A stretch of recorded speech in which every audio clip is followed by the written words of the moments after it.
Hey guys, so welcome back to my YouTube channel. അപ്പോൾ നമ്മുടെ YouTube channel തുടങ്ങിയിട്ട് 1 വർഷം കഴിഞ്ഞ് 2 ദിവസവുമായിരിക്കുന്നു. അപ്പം ഞാൻ അന്ന് എടുക്കാമെന്ന് വിചാരിച്ചതാണ് ഈ വീഡിയോ. അന്ന് തന്നെ ചെയ്ത് എൻ്റെ തലേ ദിവസം ഞാൻ Q&A സംഭവങ്ങളൊക്കെ ഇട്ടിട്ടുണ്ടായിരുന്നു. മീൻസ് ചോദിക്കാൻ വേണ്ടിയിട്ട് ഇൻസ്റ്റാഗ്രാമിൽ ഇങ്ങനെ ഒരു പോസ്റ്റ് പോലെ അല്ല സ്റ്റോറി ഇട്ടിട്ടുണ്ടായിരുന്നു. അപ്പോൾ പിറ്റേ ദിവസം തന്നെ ഫ്രഷ് ആയിട്ട് രാവിലെ എടുക്കണമെന്നൊക്കെ വിചാരിച്ചാണ്. പക്ഷെ അന്ന് തീരെ മൂടുണ്ടായിട്ടില്ലായിരുന്നു. ഇന്നലെയും അതുപോലെ ഒരു ഇതില്ല എടുക്കാനായിട്ട്. അപ്പം ഇന്ന് ഞാൻ ചെയ്യാമെന്ന് വിചാരിച്ചിട്ടുണ്ട്. അപ്പോൾ കുറച്ച് ക്വസ്റ്റ്യൻസ് കിട്ടിയിട്ടുണ്ടായിരുന്നു. അപ്പോൾ അതിനൊക്കെ ആൻസർ ചെയ്യാമെന്ന് വിചാരിച്ചിട്ടുണ്ട്. പിന്നെ ആദ്യം തന്നെ എനിക്ക് പറയാനുള്ളത് എന്താണ്, ഇപ്പം 1 വർഷമായി ഞാൻ ഈ സംഭവം കണ്ടിന്യൂ ചെയ്യുമെന്ന് വിചാരിച്ച് തുടങ്ങിയതല്ല. ജസ്റ്റ് ചുമ്മാ ഒന്ന് ചുമ്മാ ഇങ്ങനെ ഒരു ഹാപ്പിനെസ്സിന് വേണ്ടി തുടങ്ങിയതാണ് സംഭവം. അങ്ങനെ ഇപ്പം 1 വർഷം ഞാനത് കണ്ടിന്യൂ ചെയ്ത്. അപ്പം എനിക്കൊരു ഉറപ്പായി ഞാൻ ഇനിയും കണ്ടിന്യൂ ചെയ്യുമായിരിക്കുമെന്ന്. അതൊക്കെയാണ്. പിന്നെ സപ്പോർട്ട് ചെയ്തവർക്കും എല്ലാവർക്കും താങ്ക് യു. അപ്പോൾ നമുക്കിനി ഡയറക്റ്റ് Q&Aയിലോട്ട് പോവാം. ആദ്യത്തെ ക്വസ്റ്റ്യനിലോട്ട് പോവാം. ഹൗ വാസ് ദ ബിഗിനിങ് എന്നാണ് ചോദിച്ചിട്ടുള്ളത്. അപ്പം ഹൗ വാസ് ദ ബിഗിനിങ് എന്ന് ചോദിച്ചാൽ അത് ഞാൻ പല വീഡിയോസിലും ഇങ്ങനെ ചെറുതായിട്ട് പറഞ്ഞിട്ടുണ്ട്. എന്താണ്, ഏതോ ഒരു എക്സാം എനിക്ക് ഓർമ്മയുണ്ട്. അതേ സെമ്മായിരുന്നു, ഫിഫ്ത്ത് സെമ്മാണെന്ന് തോന്നുന്നു. അപ്പോൾ ഒരു എക്സാമൊക്കെ ആയ ടൈം, ഇൻറ്റേർണൽ എക്സാം എന്തോ നടക്കുന്നുണ്ടായിരുന്നു. അപ്പോഴേക്കും എനിക്കെന്തോ ചെറിയൊരു ഭയങ്കര വെപ്രാളം, ഒരു ആൻസൈറ്റി പോലത്തെ എന്തോ സംഭവം വന്നിട്ടുണ്ടായിരുന്നു. എന്താണ്, ചുമ്മാ കരച്ചില്, ചുമ്മാ ചിരിക്കും, അങ്ങനെ എന്തൊക്കെയോ ഒരു വട്ടല്ല എന്തൊരു ആൻസൈറ്റി പ്രോബ്ലം അങ്ങനെ വന്നിട്ടുണ്ടായിരുന്നു. എന്നിട്ടിങ്ങനെ ഹോസ്പിറ്റലിൽ പോയി അങ്ങനെ എന്തോ ടാബ്ലറ്റ് ഒക്കെ എടുത്ത് അങ്ങനെ എന്തൊക്കെ ഒരു സംഭവം. അപ്പോഴേക്കും എനിക്ക് പെട്ടെന്ന് ഇങ്ങനെ ഭയങ്കര സ്ട്രെസ്സും കാര്യങ്ങളൊക്കെ ആയിരുന്നു. അപ്പോൾ എനിക്ക് അതേപോലെ യൂട്യൂബ് എന്നല്ല, എനിക്കിങ്ങനെ വീഡിയോസ് ഉണ്ടാക്കാൻ ഭയങ്കര ഇഷ്ടമായിരുന്നു. ഇൻസ്റ്റാഗ്രാമിൽ ചുമ്മാ എഡിറ്റ് ചെയ്ത്, അങ്ങനെ വലിയ എഡിറ്റർ അങ്ങനത്തെ സംഭവമൊന്നുമില്ല, എന്നാലും ജസ്റ്റ് ചുമ്മാ കുറേ ക്ലിപ്സ് എടുത്തിട്ട് വീഡിയോസൊക്കെ ഉണ്ടാക്കാൻ ഭയങ്കര ഇഷ്ടമായിരുന്നു. പണ്ടേ അങ്ങനെ ഇഷ്ടമായിരുന്നു. അപ്പം ഞാൻ ചുമ്മാ എങ്ങനെയെന്തോ ആ ഐഡിയ ഇങ്ങനെ കത്തി, അതൊന്നും എനിക്ക് അങ്ങനെ ഓർമ്മയില്ല. ജസ്റ്റ് ഒരു യൂട്യൂബ് ചാനൽ, ചുമ്മാ എന്തിനോ യൂട്യൂബ് ചാനൽ അപ്പോൾ തുടങ്ങിയിട്ട് ജസ്റ്റ് ഇൻസ്റ്റാഗ്രാമിൽ വേണ്ടി ഉണ്ടാക്കിയ ഒരു വീഡിയോ ആയിരുന്നു. അതിനെ ജസ്റ്റ് കൊണ്ട് യൂട്യൂബിലിട്ട്. പിന്നെ പിറ്റേ ദിവസം ഞാൻ അതുപോലെ ഇതേപോലെ ചെറിയ ഷോർട്സ് എടുത്ത് എഡിറ്റ് ചെയ്ത് പിറ്റേ ദിവസം ഇട്ട്. അങ്ങനെ അത് ചുമ്മാ ഒരു ഹാപ്പിനെസ്, എന്തിനാണ് പർപ്പസ്ഫുള്ളി ചെയ്തതല്ല, ചുമ്മാ ഇട്ടിട്ടിട്ട്. ആദ്യം കുറേ ഷോർട്സ് ആയിരുന്നു. ആദ്യം ഇങ്ങനെ ധൈര്യമൊന്നും ഇല്ലായിരുന്നു. മീൻസ് വോയിസ് ഓവർ ചെയ്യാൻ തന്നെ ഒരു ഇതില്ലായിരുന്നു. അങ്ങനെ ഇട്ടിട്ട് വന്ന് പിന്നെ അത് വീഡിയോസായി, അങ്ങനെയൊക്കെയായിരുന്നു. അല്ലാതെ ഭയങ്കര യൂട്യൂബ് ചാനൽ തുടങ്ങണം എന്ന് പറഞ്ഞ് തുടങ്ങിയതല്ല. ആ ഒരു സമയത്ത് ദൈവം പറഞ്ഞതായിരിക്കുമല്ലേ തുടങ്ങാൻ, എനിക്കറിഞ്ഞൂടാ. അങ്ങനെ ഒരു അൺകോൺഷ്യസ് അൺഇൻറ്റൻഷ്യലി തുടങ്ങിയത് ആണെന്ന് പറയാം. അതായിരുന്നു, അങ്ങനെയായിരുന്നു ബിഗിനിങ്. ആ ഒരു ആൻസൈറ്റി പ്രോബ്ലം വന്നപ്പം ജസ്റ്റ് അറിയാതെ തുടങ്ങിയതാണ് യൂട്യൂബ്. അപ്പം അടുത്ത ക്വസ്റ്റ്യൻ വന്നിട്ട്, മോണിറ്റൈസേഷൻ ആക്റ്റീവ് ആയോ എന്നാണ് ചോദിച്ചിട്ടുള്ളത്. ഇല്ല, ആക്റ്റീവ് ആയിട്ടില്ല. ഇനിയും കുറേ സമയമെടുക്കും. സബ്സ്ക്രൈബേഴ്സൊക്കെ ആയിട്ടുണ്ടെന്നേ ഉള്ളൂ. ഇനി വാച്ച് ഹവേഴ്സും അങ്ങനെ കംപ്ലീറ്റ് ആയാലേ മോണിറ്റൈസേഷനൊക്കെ ഓൺ ആവുള്ളൂ. അപ്പം ആയിട്ടില്ല. പിന്നെ അടുത്ത ക്വസ്റ്റ്യൻ വന്നിട്ട്, how did you get the courage to start posting? അതെന്താണ്, ആദ്യം ഞാൻ പറഞ്ഞില്ലേ, ചുമ്മാ ഒരു വീഡിയോ, മീൻസ് പാട്ടൊക്കെ ബാക്ക്ഗ്രൗണ്ട് ഇട്ടിട്ട് അങ്ങനെ വീഡിയോ ഇട്ടാണ് തുടങ്ങിയത്. അപ്പോൾ എനിക്ക് അതൊന്നും പേടിയില്ല. ഇൻസ്റ്റാഗ്രാം പോലെയാണ് യൂട്യൂബ്, മീൻസ് അങ്ങനെ എനിക്ക് അങ്ങനെ ഒരു പേടിയൊന്നും ഉണ്ടായിട്ടില്ല. പിന്നെ വന്നിട്ട് ജസ്റ്റ് വോയിസ് ഓവർ ചെയ്യുമ്പം നല്ല പേടിയുണ്ടായിരുന്നു. മീൻസ് എനിക്ക് എൻ്റെ വോയിസ്, നമ്മളിപ്പോൾ വോയിസ് മെസ്സേജ് അയച്ചാൽ തന്നെ നമ്മൾ പിന്നെയും കേട്ട് നോക്കൂലേ, അതുപോലെ ഒരു ക്രിഞ്ചാണ്. എന്തോ ഒരു സംഭവം തോന്നുമായിരുന്നു. എത്ര ടേക്ക് പോകുന്നു എൻ്റെ റൂംമേറ്റിൻ്റെ അടുത്ത് ചോദിച്ചാൽ മതി.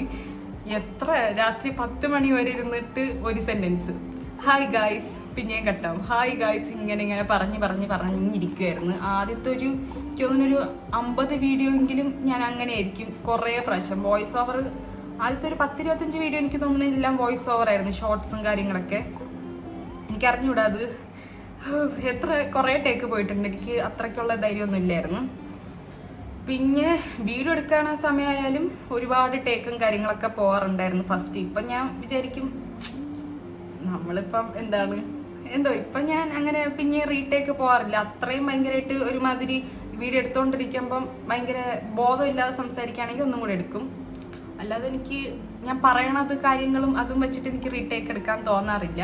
പക്ഷെ ആദ്യമൊക്കെ ഭയങ്കര ഒരുമാതിരിയായിരുന്നു, ഭയങ്കര ക്രിഞ്ചും എന്തോ പോലെയൊക്കെ ആയിരുന്നു. അതൊക്കെ തന്നെ, പിന്നെ അതന്നെയാണ്. സോ ഇനി അടുത്ത question, what about the people support? People support അതെന്ന് വെച്ചാൽ എന്താണ്? അത് ഞാൻ കുറേ വീഡിയോസിൽ പറഞ്ഞിട്ടുണ്ട് നേരത്തെ. പീപ്പിൾ സപ്പോർട്ടിനെ കുറിച്ച് പറയുകയാണെങ്കിൽ, ഞാൻ ആദ്യം പറഞ്ഞില്ലേ, ഇത് ഞാൻ അങ്ങനെ തുടങ്ങിയതല്ല സംഭവം ആദ്യമൊന്നും. അപ്പം എനിക്ക് റൂംമേറ്റ് നന്ദു എന്തായാലും സപ്പോർട്ട് ചെയ്യണുണ്ട്. പിന്നെ എൻ്റെ അടുത്ത 2-3 ക്ലോസ് ഫ്രണ്ട്സ് അങ്ങനത്തെയൊക്കെ മീൻസ് ചെയ്യ് നല്ലതാണ്. പക്ഷെ ഞാൻ അങ്ങനെ ഒരു മൈൻഡിൽ തുടങ്ങിയതല്ല. പക്ഷെ ഇവരൊക്കെ എന്നെ സപ്പോർട്ട് ചെയ്യണുണ്ടായിരുന്നു, വീഡിയോ എഡിറ്റ് ചെയ്യാനും മീൻസ് വോയിസ് ഓവർ ചെയ്യാനും എല്ലാം. നമ്മളിങ്ങനെ ചെയ്ത് വീഡിയോസൊക്കെ കുറച്ച് മീൻസ് സബ്സ്ക്രൈബേഴ്സൊക്കെ ഒന്ന് കൂടി വന്ന് കൂടി എന്ന് പറഞ്ഞാൽ ഒരു 200-300 ആ ഒരു റേഞ്ചിലൊക്കെ എത്തി തുടങ്ങിയപ്പോഴാണ് പിന്നെ എന്താണ് എന്നെക്കുറിച്ച് ഇങ്ങനെ നെഗറ്റീവ് പറയുന്ന ആൾക്കാര് മീൻസ് അങ്ങനത്തെ ഒക്കെ ഞാൻ ഇങ്ങനെ കേട്ട് തുടങ്ങിയത്. മീൻസ് അവരൊന്നും ഡയറക്റ്റ് ഒന്നും പറയൂലായിരിക്കും, പക്ഷെ എങ്ങനെയെങ്കിലുമൊക്കെ വഴി ഞാൻ ഇങ്ങനെ അറിഞ്ഞും കേട്ടിട്ടുണ്ട്. പിന്നെ നമ്മൾ എന്തു പറയേ, ഞാൻ എനിക്കിഷ്ടമുള്ളതല്ലേ ചെയ്യണത്. പിന്നെ ഞാനങ്ങനെ മൈൻഡൊന്നും കൊടുത്തില്ല. പക്ഷെ ഞാൻ അറിയണുണ്ടായിരുന്നു ചിലവരിങ്ങനെ പറയണതും. അതിപ്പോൾ നമ്മൾ എന്ത് ചെയ്താലും ഒരു കുറച്ച് വിരലിലെണ്ണാവുന്ന ഒരു 10 കിട്ടുമെന്ന്, ഒരു 5 പേര് ക്ലോസ് ഫ്രണ്ട്സ് മാത്രം നമുക്ക് സപ്പോർട്ടിന് കാണും. ബാക്കി എല്ലാവരും നമുക്ക് എഗിൻസ്റ്റ് ആയിരിക്കും. പക്ഷെ നമ്മളൊരു നമ്മൾ കുറച്ചൊന്ന് സക്സസ്സിലോട്ട് കയറണം, അല്ലെങ്കിൽ അവർ മീൻസ് നമ്മൾ കുറച്ചൊന്ന് ഇമ്പ്രൂവ് ആയിക്കഴിഞ്ഞാൽ ആ നമ്മളെ നെഗറ്റീവ് ആക്കിയവരൊക്കെ മീൻസ് നെഗറ്റീവ് അടിച്ചവരൊക്കെ നമ്മളടുത്ത് പിന്നെയും തിരിച്ചു വരും. അത് ശരിക്കും ഞാൻ അനുഭവിച്ചിട്ടുള്ളൊരു കാര്യമാണ്. പിന്നെ അതൊക്കെ തന്നെ പീപ്പിൾ സപ്പോർട്ട്, അതൊന്നും നമ്മൾ മൈൻഡ് ചെയ്യണ്ട. അടുത്ത ക്വസ്റ്റ്യൻ, സോറി കാണാറില്ല ചേച്ചി. അത് വേറെ ആരുമല്ല, എൻ്റെ കസിനാണ്. സാരല്ല കുട്ടാ. പിന്നെന്താണ്, how do you handle criticism or negative feedback on your content? അതിൻ്റെ ആൻസർ നേരത്തെ ആ സപ്പോർട്ടിൽ കുറച്ച് കാണും. നെഗറ്റീവ് ഫീഡ്ബാക്ക് എന്ന് പറഞ്ഞാൽ എൻ്റെ കമൻറ്റ് സെക്ഷനിലൊന്നും മീൻസ് അത്രയ്ക്കൊന്നും ഞാൻ ആയിട്ടില്ല. കമൻറ്റ് സെക്ഷനിലൊന്നും അങ്ങനെ നെഗറ്റീവ് കമൻസോ അങ്ങനത്തെ കാര്യങ്ങളൊന്നും അങ്ങനെ ഞാൻ ഫേസ് ചെയ്ത് നേരത്തെ പറഞ്ഞ പോലെ കുറച്ച് പീപ്പിൾസ് അതിൻ്റെ ഞാൻ ഇങ്ങനെ കേട്ടിട്ടുണ്ട്. ഡയറക്റ്റായിട്ട് അങ്ങനെ വന്ന് പറഞ്ഞിട്ടില്ലെങ്കിലും ഞാൻ കേട്ടിട്ടുണ്ട്. പണ്ട് ഞാൻ കുറേ ഇങ്ങനെ പറഞ്ഞുകൊണ്ടിരിക്കും, ഇവരെന്തിങ്ങനെ പറയണേ അങ്ങനെ ആലോചിച്ചുകൊണ്ടിരിക്കും. പിന്നെ ഇപ്പം ഞാൻ എന്തിന് മൈൻഡ് ചെയ്യണ്ട, അത്ര തന്നെ മൈൻഡ് ചെയ്യില്ല.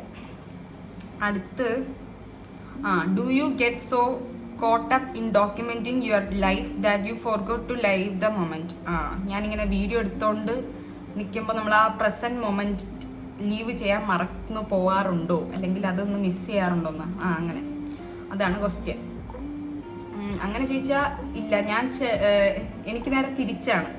ഞാൻ ചിലപ്പം അതിങ്ങനെ എൻജോയ് ചെയ്യും, ഈ വീഡിയോ എടുക്കാൻ മറന്നു മീൻസ് ഞാൻ അങ്ങനെ കുറേ വ്ളോഗ് നിർത്തി വെച്ചിട്ടുണ്ട്. സംഭവം ഞാൻ തുടങ്ങി പിന്നെ ആ ഒരു ഫ്ലോയിൽ അങ്ങ് പോകും. ചിലപ്പം വ്ളോഗ് എടുക്കണമെന്ന് അതങ്ങ് കട്ടായി പോകും. വ്ളോഗ് എടുക്കുകയാണെന്ന് ഞാൻ മറന്നു പോകും. അല്ലാതെ എനിക്കങ്ങനെ ഡിസ്റ്റർബിങ് അങ്ങനത്തെ കാര്യങ്ങൾ എനിക്കിഷ്ടമാണ്. ഈ സംഭവം ഇങ്ങനെ വ്ളോഗൊക്കെ എടുത്ത് എഡിറ്റ് ചെയ്യാനായിട്ട്. അപ്പം ഞാൻ അങ്ങനെ എന്തായാലും നമ്മളിപ്പം ഈ ക്യാമറയിൽ കൂടെ എടുക്കുകയാണെങ്കിൽ നമുക്ക് പിന്നെയും ഫ്യൂച്ചറിൽ കാണാമല്ലോ ആ മൊമെൻറ്റ്സ്. അപ്പം എനിക്ക് അങ്ങനെ തോന്നിയിട്ടില്ല. ഞാൻ തിരിഞ്ഞ് മറന്നു പോകാറുണ്ട്. എടുത്തുകൊണ്ടിരിക്കുന്ന സാധനം ബാക്കി കണ്ടിന്യൂ ചെയ്യാൻ മറക്കാറുണ്ട്. അല്ലാതെ തിരിച്ച് കുഴപ്പമില്ല. എനിക്ക് അങ്ങനെ ഡിസ്റ്റർബൻസോ കാര്യങ്ങളോ അങ്ങനെയൊന്നുമില്ല. അപ്പം last question, what's been your favourite video to create so far and why? അപ്പം എൻ്റെ ഫേവറേറ്റ് വീഡിയോ എന്താണ്, എൻ്റെ റീസൺ എന്തുകൊണ്ട് ഫേവറേറ്റ് ആയി, അപ്പോൾ അതാണ് അവസാനത്തെ ക്വസ്റ്റ്യൻ. എൻ്റെ ഫേവറേറ്റ് വീഡിയോ എന്താണെന്ന് ചോദിച്ചാൽ, ഞാൻ ഇട്ടിട്ടുള്ള എല്ലാ വീഡിയോസും ആ ഒരു ടൈമിൽ എനിക്ക് എല്ലാം ഫേവറേറ്റ് ആയിട്ടുള്ളതാണ്. കാരണം ഞാൻ പറഞ്ഞിട്ടില്ലേ, എനിക്ക് ഹാപ്പിനെസ് ആണ് ആ ഒരു മീൻസ് എൻ്റെ ഹാപ്പിനെസ് മൊത്തമായിരിക്കും എൻ്റെ യൂട്യൂബ് ചാനൽ കാണുന്നത്. അല്ലാതെ നെഗറ്റീവ് അതൊന്നും ഞാൻ അങ്ങനെ ഇട്ടിട്ടില്ല. സോ എനിക്ക് ആ ഇട്ടിട്ടുള്ളതൊക്കെ എൻ്റെ ഫേവറേറ്റ് ആണ്. ആ മൊമെൻറ്റിൽ എനിക്ക് ഫേവറേറ്റ് ആണ്. പക്ഷെ എനിക്ക് ഇപ്പോൾ ആലോചിക്കുമ്പം ക്രിഞ്ചാണ് ഫീൽ ചെയ്യണത്. പിന്നെ ഡിലീറ്റ് ആക്കി കളയാൻ പറ്റൂലല്ലോ, മീൻസ് അത്ര എഫേർട്ടൊക്കെ എടുത്തല്ലേ എന്ന് പറഞ്ഞിട്ടിട്ടുള്ള കുറേ വീഡിയോസ് ഉണ്ട്. ഞാൻ ഇങ്ങനെ ഇടണതല്ലാതെ എൻ്റെ വീഡിയോസ് ഞാൻ കാണാറില്ല, കാരണം എനിക്ക് അത്രയും ക്രിഞ്ച് തോന്നാറുണ്ട്. എനിക്ക് ഏറ്റവും ക്രിഞ്ച് തോന്നുന്നത് ഞാൻ ഈ ഇടയ്ക്ക് കണ്ടായിരുന്നു, അത് ഗാലറിയിൽ എന്തോ ഒരു ക്ലിപ്പ് കണ്ടിട്ടാണ് ഞാൻ അത് കണ്ടത്. എൻ്റെ അമ്മോ മറ്റേ ഏതായിരുന്നു, മറ്റേ ഫാർമസി റിലേറ്റഡ് ഞാനൊരു വീഡിയോ ചെയ്തിട്ടുണ്ടായിരുന്നു, എന്തോ സുഷമ്മ അങ്ങനെ എന്തൊക്കെ കൊടുത്തിട്ട്. എൻ്റെ അമ്മോ അത് ഒടുക്കത്തെ ക്രിഞ്ചാണ്. ഞാനിനി വല്ല വാച്ച് ഹവേഴ്സൊക്കെ കൂടിയിട്ട് അതിനെ ഡിലീറ്റ് ആക്കാൻ വേണ്ടി വെച്ചേക്കണം, അത്ര ക്രിഞ്ചാണ്. പിന്നെ ബാക്കിയെല്ലാം എൻ്റെ ഫേവറേറ്റ് ഒരെണ്ണമെന്നെടുത്ത് പറയാൻ എനിക്ക് ഓർമ്മയില്ല, എല്ലാം ഫേവറേറ്റ് ആണ്. പക്ഷെ എനിക്ക് ക്രിഞ്ചും തോന്നാറുണ്ട് ആ സമയം ഇടുമ്പം. എനിക്കിപ്പോൾ എൻ്റെ ഫേവറേറ്റ് ഞാൻ ഇന്നിട്ട വീഡിയോ ആയിരിക്കും, അങ്ങനെ അല്ലാതെ അത്ര സ്പെഷ്യൽ വീഡിയോ എല്ലാം സ്പെഷ്യലാണ്. ഓക്കെ, സോ ഗൈസ്, അപ്പോൾ നമ്മുടെ Q&A സെക്ഷൻ ഇവിടെ അവസാനിച്ചിരിക്കുകയാണ്. അപ്പം ഞാൻ എല്ലാ ക്വസ്റ്റ്യൻസിനും ആൻസറൊക്കെ ചെയ്തിട്ടുണ്ട്. സോ പിന്നെ ഇനി എന്താണ് പറയാനുള്ളത്, ഇതുവരെ സപ്പോർട്ട് ചെയ്തവർക്കും പിന്നെന്താണ് സപ്പോർട്ട് ചെയ്യാത്തവർക്കും എല്ലാവർക്കും താങ്ക് യു. അപ്പം ഞാനിപ്പം എൻ്റെ മനസ്സിലിങ്ങനെ ഫിക്സ് ചെയ്തൊക്കെയാണ്, അപ്പം ഞാൻ ഇത് കണ്ടിന്യൂ ചെയ്യുമെന്ന് ഞാനിങ്ങനെ വിചാരിക്കുന്നു, കാരണം 1 year ആയില്ലേ. സോ ഇതൊക്കെ തന്നെ. അപ്പം ഇനി അടുത്ത വീഡിയോയിൽ കാണാം. Bye bye.